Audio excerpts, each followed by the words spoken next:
Welcome, dear viewers, to your faithful journey. Today we embark on a path less traveled, a journey that transcends time and circumstance. It's a journey where the divine walks alongside mortal footsteps, where faith intertwines with destiny. So lean in, for the whispers of eternity beckon. At the crossroads of life, decisions loom like shadows. Priorities tussle and the heart hesitates. But listen closely. God stands there, his hand outstretched. Will you make him your #1 priority? Imagine a ledger, the balance sheet of your soul. Each entry a choice. When you entrust your life to God, stress dissipates and joy blossoms. Tithing, wise stewardship. These aren't mere numbers, they're keys to blessings. Embrace the journey. Dream boldly. Set goals diligently. Commit your plans to God, for excellence is our offering. Work wholeheartedly, aiming to please him. Every opportunity, seize it with wisdom. Dear friends, as we embark on this faithful journey together, I invite you to be part of our community. Hit that like button, leave a comment sharing your thoughts, and don't forget to share this message of hope with others. And if you haven't already, consider subscribing to your faithful journey, because God's path is best walked hand in hand. Now let's continue our adventure. Make God your #1 priority. A priority is something that holds greater importance than others. It's crucial to align your priorities correctly. When you do, things tend to fall into place. From a financial standpoint, many people find themselves in debt due to poor money management and misplaced financial priorities. Perhaps you've made unwise financial decisions, such as purchasing things beyond your means just to fit in. I recommend making God your top priority. By placing God first, you entrust your life to the one who loves you, knows you intimately, has your best interests at heart, and possesses boundless power and kindness. When your life rests in his hands, anxiety about the future dissipates. Instead of worry and stress, you can find solace in the one who provides. Jesus wisely said, "So do not worry," saying, "Your heavenly Father knows what you need. But seek first his kingdom and his righteousness, and all these things will be given to you as well."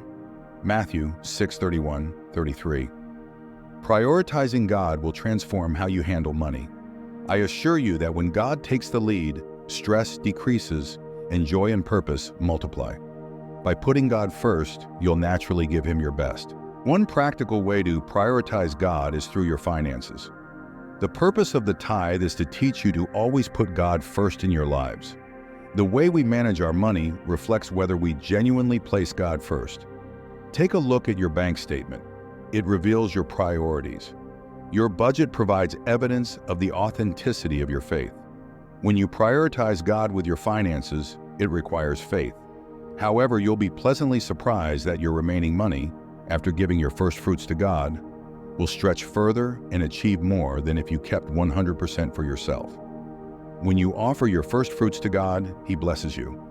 Proverbs 3:9-10 encourages us, "Honor the Lord with your wealth, with the first fruits of all your crops.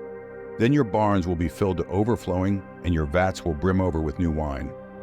Aligning your priorities correctly, placing God at #1, may lead you to spend some of your free time on what he calls you to do. This pursuit brings purpose and might even help you spend less on worldly things. Putting God first, living to please him, and immersing yourself in his word naturally lead to better financial decisions. Let's explore what God's word says about handling finances. Budgeting. Jesus advised, "Suppose one of you wants to build a tower.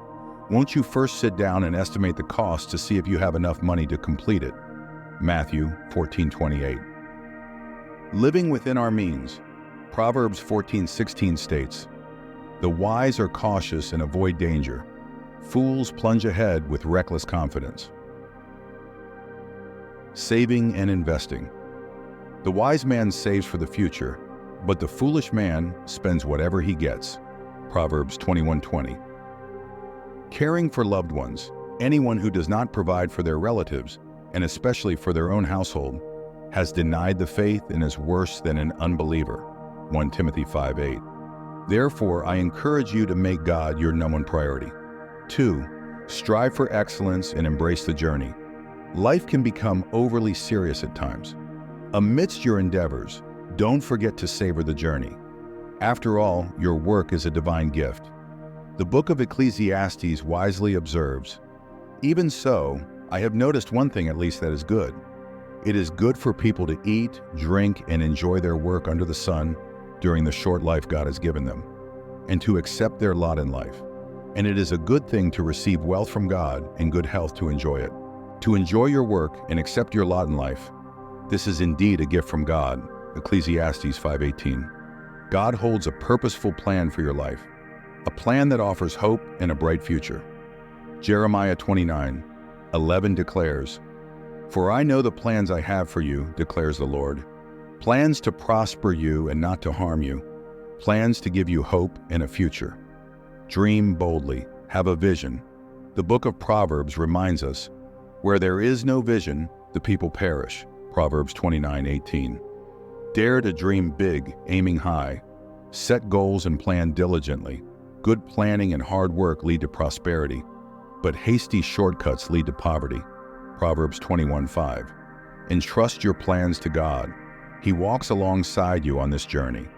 Commit your work to the Lord, and then your plans will succeed. Proverbs 16:3. Psalm 37:4 reinforces this. Commit everything you do to the Lord. Trust Him, and He will help you. Remember, you are God's representative. Set a virtuous example, and whatever you do or say, do it as a representative of the Lord Jesus, giving thanks through Him to God the Father. Colossians 3:17. Work wholeheartedly, knowing that your ultimate service is to the Lord. Whatever you do, work at it with all your heart, as working for the Lord, not for human masters, since you know that you will receive an inheritance from the Lord as a reward. It is the Lord Christ you are serving. Colossians 3:23-24. Live to please God. Seize every opportunity. Ephesians 5:10 encourages us. Carefully determine what pleases the Lord. Be wise in your choices, making the most of every moment. Live with purpose and passion. Dare to dream. As you journey through life, give it purpose and embrace it with passion. Don't shy away from dreaming big. And amidst it all, remember to smile, laugh, and find joy, knowing that your life rests in the hands of a gracious, loving, kind, and all-powerful God. 3. Walk with God. God desires a relationship with you. He sees what lies ahead and what awaits around the next corner. When you walk this life journey with Him, you'll find yourself making wiser financial choices, leading to fewer mistakes. Following God's guidance grants you wisdom, and He opens doors of opportunity. God yearns to accompany you on this life journey. His voice speaks, offering direction and leading you forward. Jesus assured us, "My sheep hear my voice, and I know them, and they follow me. I give them eternal life, and they will never perish, and no one will snatch them out of my hand." Matthew 10:27-28. God doesn't intend for us to navigate life alone, stumbling into bondage through our mistakes. Instead, He guides us toward a brighter tomorrow, along the best pathway for our lives. Listen to His voice, for He says, "I will guide you along the best pathway for your life. I will advise you and watch over you." Psalm 32:8. Isn't it incredible? God doesn't merely guide you, He leads you along the best pathway. He advises, watches over you, and genuinely cares about your well-being. At life's crossroads, wait for His direction. Walk alongside Him. He charts the path ahead, indicating where to pause and rest. "You chart the path ahead of me and tell me where to stop and rest." Psalm 139:3. Follow His lead, and He'll guide you to greener pastures. As the psalmist beautifully puts it, "The Lord is my shepherd. I lack nothing. He makes me lie down in green pastures, leads me beside quiet waters, refreshes my soul, and guides me along the right paths for His name's sake." Psalm 23:1-3. He will guide you. Trust in Him. Place your trust in the Lord wholeheartedly, leaning not on your own understanding. In all your ways, submit to Him, and He will make your path straight. Proverbs 3:5-6. When you follow God's ways, you discover peace and joy. Even during the darkest valleys of life, God acts as your protector and comforter. Financial decisions in God's way. Bad financial choices and debt lead to stress, but God's way brings peace. Stay close to God. He desires an intimate walk with you.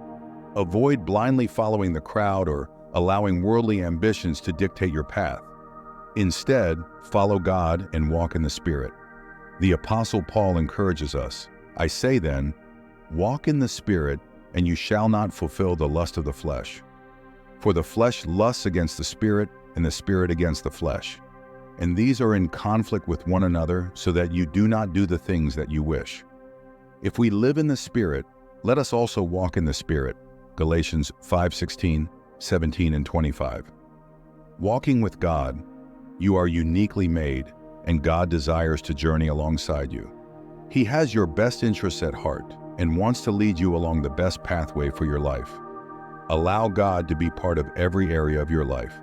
Put your hope in Him and let Him be your supply. Apply these timeless truths from God's Word to your life and your financial management. Dear friends, as we conclude this chapter, remember that God walks beside you. His wisdom lights the way. His love shields you. So like, comment, share, and subscribe. Spread this message of hope. And now let us bow our heads. Heavenly Father, bless each viewer. May their steps align with your purpose. May their hearts echo your grace. In Jesus' name we pray. Amen. Remember, fellow pilgrims, your faithful journey continues. Until next time, may God's presence be your compass. Beloved viewers, as we conclude this chapter of your faithful journey, I invite you to take a step of faith.